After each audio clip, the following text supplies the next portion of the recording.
Atos capítulo 4. Enquanto Pedro e João estavam falando ao povo, chegaram os sacerdotes, o capitão dos guardas do templo e os saduceus. Eles estavam muito perturbados porque os apóstolos estavam ensinando o povo e proclamando em Jesus a ressurreição dos mortos. Então, prenderam Pedro e João e os lançaram ao cárcere até o dia seguinte, pois já estava anoitecendo. Entretanto, muitos dos que tinham ouvido a pregação aceitaram a palavra, chegando o número dos homens que creram próximo de 5.000. No dia seguinte, reuniram-se em Jerusalém as autoridades, os líderes religiosos e os mestres da lei. Estavam reunidos Anás, o sumo sacerdote, bem como Caifás, João, Alexandre e todos os que eram da família do sumo sacerdote. Ordenaram que Pedro e João fossem trazidos à presença deles e começaram a interrogá-los. Com que poder ou em nome de quem fizestes isso? Então Pedro, cheio do Espírito Santo, lhes declarou: autoridades e líderes do povo, visto que hoje somos questionados em relação a um ato de caridade praticado a favor de um homem doente e sobre o modo como foi curado, tomai conhecimento, vós todos e todo o povo de Israel, de que em o nome de Jesus Cristo, o Nazareno, aquele a quem vós crucificastes, porém, a quem Deus ressuscitou dentre os mortos. Sim, por intermédio desse nome, é que este homem está aqui diante de vós, plenamente curado. Este Jesus é a pedra que foi rejeitada por vós, os construtores, a qual foi posta como pedra angular. E, portanto, não há salvação em nenhum outro ente, pois em todo o universo não há nenhum outro nome dado aos seres humanos pelo qual devamos ser salvos. Observando a coragem de Pedro e João, e tendo notado que eram homens simples e iletrados, ficaram perplexos e reconheceram que eles haviam convivido com Jesus. Além disso, como podiam constatar diante de seus olhos a presença daquele homem em pé que fora curado, nada podiam alegar contra eles. E, por isso, ordenaram que se retirassem do sinédrio e começaram a discutir entre si, argumentando: que faremos a estes homens?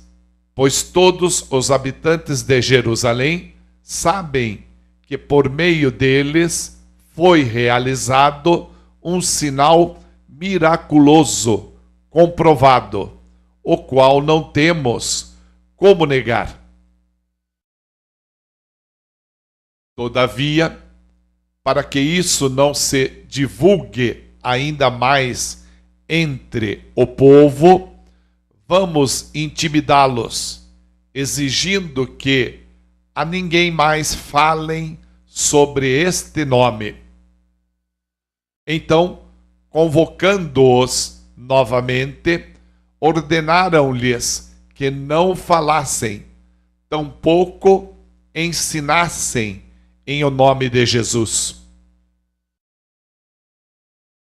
Contudo, Pedro e João propuseram-lhes: julgai vós mesmos se é justo diante de Deus obedecer a vós mais do que a Deus, pois não podemos deixar de falar de tudo quanto vimos e ouvimos. E os ameaçando ainda mais, os deixaram ir, pois não conseguiram encontrar motivo algum para castigá-los. E o povo estava extasiado, louvando a Deus pelo que acontecera, pois o homem em quem se operara aquela cura milagrosa tinha mais de 40 anos. Assim que foram soltos, Pedro e João buscaram a companhia dos seus amigos e contaram tudo o que os chefes dos sacerdotes e os líderes religiosos lhes haviam dito. Ao ouvirem esse relato, os irmãos, unânimes, elevaram a voz a Deus e exclamaram: Ó Todo-Poderoso Senhor, Tu que fizeste o céu e a terra, o mar e tudo o que neles existe, que, pelo Espírito Santo, por boca de nosso pai Davi, teu servo, declaraste: porque os gentios se enfurecem e os povos conspiram em vão, os reis da terra se levantam e os governantes se ajuntam em oposição ao Senhor e contra o seu ungido. De fato, Herodes e Pôncio Pilatos reuniram-se com as nações pagãs e os povos de Israel nesta cidade para conspirar contra o seu santo servo Jesus, a quem ungiste. Realizaram tudo o que em teu poder e sabedoria já havia predeterminado que aconteceria. Agora, pois, ó Senhor, considera as ameaças deles e capacita os teus servos para proclamarem a tua palavra com toda a intrepidez. Estende a tua mão para curar e realizar sinais e maravilhas por meio do nome do teu santo servo Jesus. E assim que terminaram de orar, tremeu o lugar onde estavam reunidos. Todos ficaram plenos do Espírito Santo e com toda a coragem saíram anunciando a palavra de Deus.